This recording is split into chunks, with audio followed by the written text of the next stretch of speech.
अस्सलाम वालेकुम, कैसे हैं आप सब। अच्छा, ये केक तो सिंपल सा है, मदर्स डे पे बनाया था। 1 पाउंड में है। 5 इंचेस के केक पैन में मैंने इसे बेक किया था और वनीला स्पंज था। इस स्पंज की रेसिपी मैं आप लोगों के साथ शेयर कर चुकी हूँ, चैनल पे मौजूद है। मॉइस्ट वनीला स्पंज के नाम से आप लोग जाके चेक कर सकते हैं। और इसकी फिलिंग जो है वो मैंने चॉकलेट व्हिपिंग क्रीम से की थी। सिंपल सा डिज़ाइन है, आपको देख के वैसे ही समझ आ जाएगा। तो हम बात कर लेते हैं कि मुझे बहुत सारे क्वेश्चंस आते हैं कि गर्मियों में फ्रॉस्टिंग को किस तरह से हैंडल करना है, बटर क्रीम फ्रॉस्टिंग को।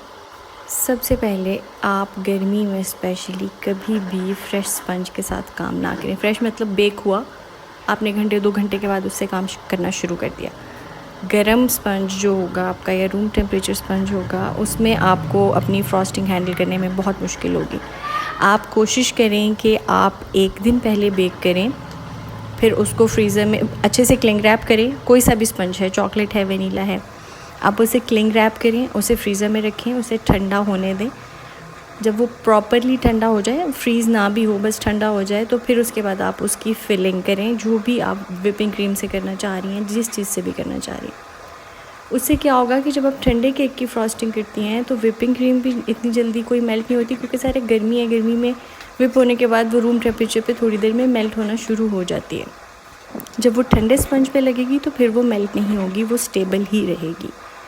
दूसरा, आप जब व्हिपिंग क्रीम से फिलिंग कर रहे हैं तो अपनी व्हिप कर ली क्रीम, उसके बाद उसको ठंडे पानी के बॉल में रखें जब आप अपनी केक की फिलिंग कर रहे हैं।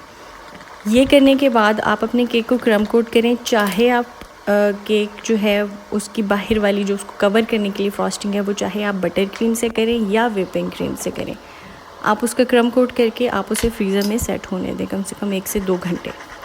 आप फ्रिज में भी सेट कर सकती हैं। मुझसे बहुत लोग पूछते हैं कि फ्रीज़र में सेट करने के बाद उसके ऊपर मॉइस्चर आ जाता है। गर्मी में मॉइस्चर आएगा केक के ऊपर, आप चाहे फ्रिज में रखें चाहे फ्रीज़र में रखें। फ्रीज़र में मैं पर्सनली खुद फ्रीज़ करके अपने केक्स भिजवाती हूँ। बिल्कुल जमा हुआ स्पंज होता है। जितनी गर्मी है वो जाते जाते केक रास्ते में बिल्कुल नॉर्मल टेम्परेचर पे आ जाता है, बिल्कुल जमा हुआ नहीं होता। हाँ, सर्दियों में अगर आप जमा हुआ केक भेजेंगे तो वो जमा ही रहेगा कस्टमर के पास पहुंचने से पहले तक। आपने केक को क्रम कोट करके उसको फ्रीज़र में सेट कर लिया या फ्रिज में सेट कर लिया 2 घंटे के लिए कम से कम। उसके बाद आपने उसके ऊपर अपने नेक्स्ट कोट्स करने हैं। 1 कोट करना है या 2 कोट। अगर व्हिपिंग क्रीम से करें तो 1 ही कोट होगा। बटर क्रीम से कभी कभी 2 कोट्स करने पड़ जाते हैं। तो उसके बाद फिर आप अपने केक को फ्रीज़र में रख दें।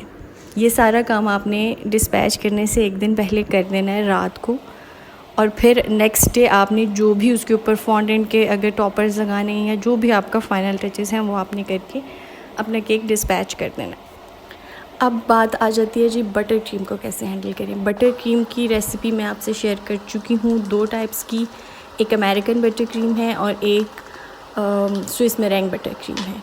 अमेरिकन बटर क्रीम सबसे ज़्यादा स्टेबल है हमारे मौसम के हिसाब से। गर्मी में, सर्दी में तो कोई सी भी बटर क्रीम आप बना सकते हैं। बटर क्रीम आपने बनाने के बाद फ्रिज में रखनी है, या कोशिश करें अगर एसी चल रहा है किसी कमरे में तो एसी के कमरे में रख दें। आपने कोट कर लिया केक को फ्रिज में रखें और बटर क्रीम के बाउल को आप या तो एसी के कमरे में रख दें या फिर फ्रिज में रख दें। उसे कुछ नहीं होगा। अगर आप फ्रिज में भी रखती हैं, निकाल के थोड़ा सा हाथ से ही स्पैचुला से मिक्स करें और आपकी बटर क्रीम फिर रेडी हो जाएगी। अगर वो मेल्ट हो जाती है तो एक तो वो स्प्लिट हो जाएगी, अलग-अलग हो जाएगी और आपसे हैंडल करना बहुत मुश्किल हो जाता है उसको। फिर बातें और भी बहुत सारी हैं, मैं कोशिश करूँगी कि मैं मज़ीद एक वीडियो बनाऊँ। ये केक हमारा कंप्लीट हो गया है। आपको कैसा लगा मुझे कमेंट्स में बताइएगा। इंशाल्लाह मैं इस टॉपिक पे और वीडियो बनाऊँगी मज़ीद डिटेल में। आप देखते रहें। Thank you so much. अल्लाह हाफ़िज़।